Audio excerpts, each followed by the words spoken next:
This is a female prisoner, J6 prisoner, testifying right now. Here at the J6 prison, at the J6 Vigil in Washington, D.C. on July 17.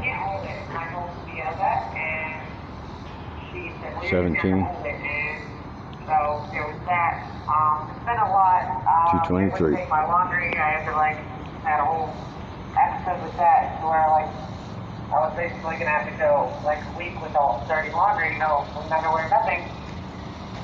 And I had to get the lieutenant involved and kind of have an emotional breakdown then.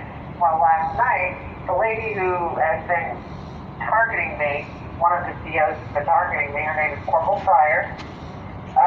There are two Pryors. It's Pryor, yeah, I believe it's Pryor.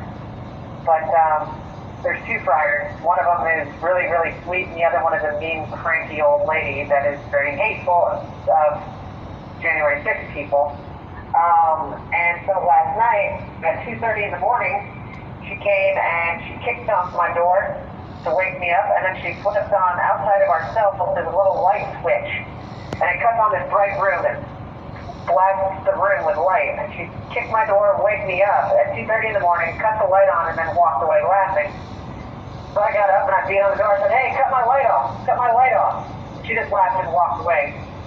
So for 20 minutes I sat and beat on the door, yelling at her, "Cut my light off, cut my effing light off."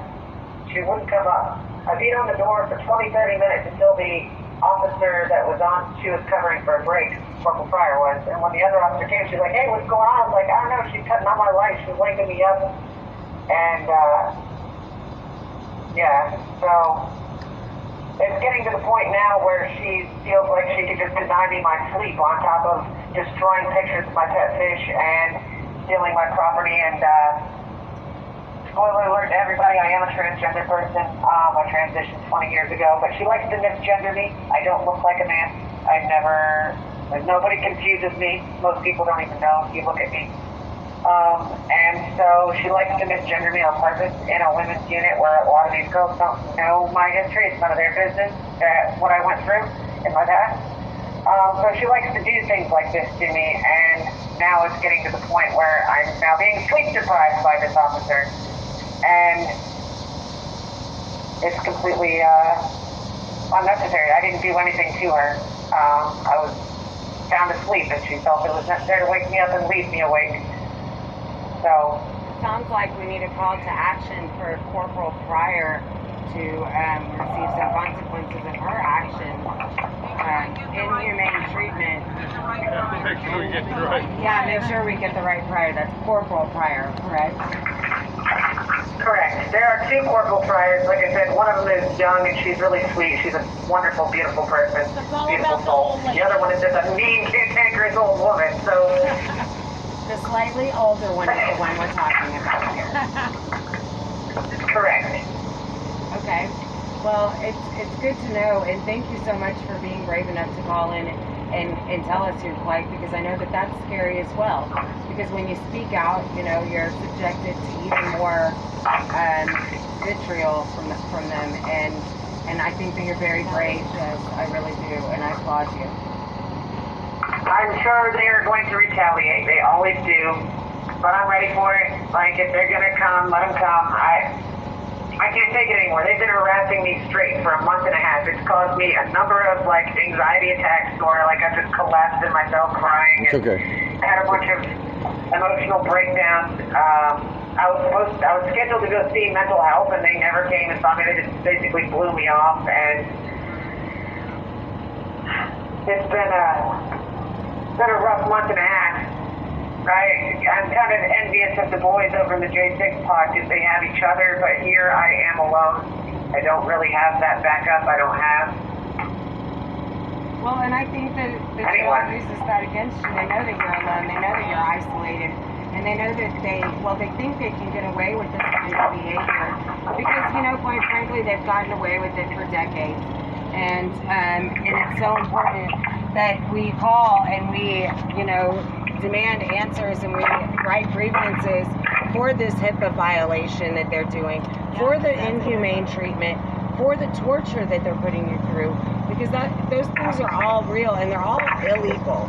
And we have to demand better from our justice system. That's right. Yeah. I've been biting my tongue on this for a long time. I don't like to complain or, oh, woe is me. I understand. Like, the grievance system is not working. I've written up grievances. So Corporal Warren is the one who refused to let me use the bathroom. I just received that grievance back today, and she said, well, I reviewed the camera, and I see that your claim has no merit.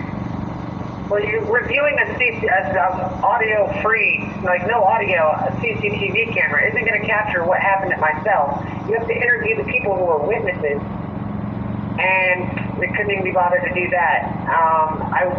It's inhumane to deny somebody bathroom access. Like, you can't do that. And so these kind of abuses are what I've been suffering, and it's been really... I've been biting my tongue. I don't like to complain and, bemoan my fate, but it's getting to the point where if I can't even sleep at night without having a guard harass me and wake me up just to torture me, like, what is that? I don't even think the CIA is allowed to do sleep-deprived people. It's torture. It is. It's absolute torture. And it's a disgrace. It's a disgrace to it's a threat to our democracy. Yeah. If we can't keep the least of these safe, then who can we keep safe? And there is a Bill of Rights. It's for all of us, not just those of us on this side of the wall. Right. That's what it protects prisoners as well. Y'all are humans and American citizens. This is, we have to stand up. We have to fight back on things like this. We have to. It's cruel and unusual punishment. It's cruel to wake somebody up in the middle of the night or to deny them access to their bathroom. That's cruel and it is unusual. Usual punishment is like, hey, I'm going to put you in jail and you just got to suck it up because you're in jail now. But once I'm incarcerated, you don't have the right to screw with me like this. Hey, Jessica, this is Tommy Tatum. I was going to let you know that we was in Nicole were in Missouri for the Truth and Light Festival, and Mickey Lawson. Oh, yeah. And she talked so wonderful about you all weekend long. She really missed you. Mickey's so great. I love her so much. Yeah. Anyway, I just wanted to say, I wanted to let you know that I know you know because I know you talk to her all the time, but she talks about you all the time.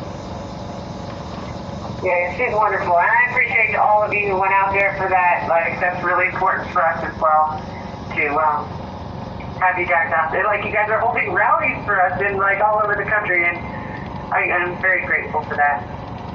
Well, we just want you to know that you're never forgotten, and we make sure to say your name every night because you are a hero to us, and and that's not going to change. We're going to fight for you guys until you can all come home. We got your back, Jeff. We do. We got your back. I'm so sorry. J6 are all the way. God help them. Hello. Lost you. They cut it off when they were trying to get him to do the Well, we